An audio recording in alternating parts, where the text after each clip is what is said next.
पाहूया पुढील महत्त्वाची बातमी। सोलापुरात ठाकरे सेनेकडून जयकुमार गोरेंच्या विरोधात जोरदार आंदोलन करण्यात येते। खासदार संजय राऊत यांच्या समर्थनार्थ जोरदार निदर्शने देखील करण्यात येत आहेत आणि संजय राऊतांच्या पोस्टरला दुग्धाभिषेक देखील करण्यात आलाय।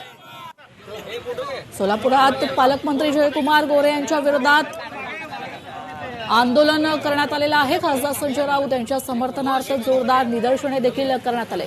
संजय राऊतांच्या पोस्टरला दुग्धाभिषेक देखील घालण्यात आलाय। तसंच आंदोलन करता शिवसैनिकांना पोलिसांनी ताब्यात देखील घेतलेलं पाहायला मिळतंय।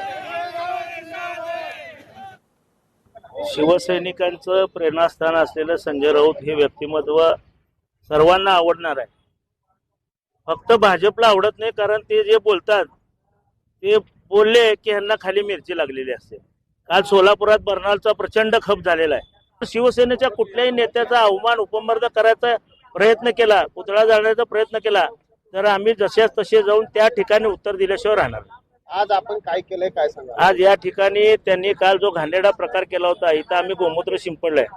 ही गोमूत्र शिंपडून ही जागा स्वच्छ करून या ठिकाणी संजय राऊत साहेबांच्या प्रतिमेला आम्ही दुधाचा अभिषेक केलेला आहे। संजय राऊत साहेब शिवसेनेचे नेते आहेत, सामनाचे संपादक आहेत, आमचे सगळ्यांचे देशाचे लाडके प्रिय नेते आहेत।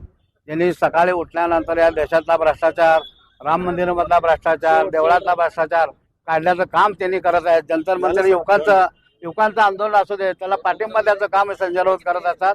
कुठंतरी या भाजपवाल्यांचा भ्रष्टाचार निघेल त्यामुळे त्यांना भीती आहे, त्यामुळे ते पुतळा जाळल्यामुळे आम्ही संजय राऊत साहेबांना दुग्धाभिषेक करतो। लोकशाही मराठी ऐका, पहा, जागरूक रहा।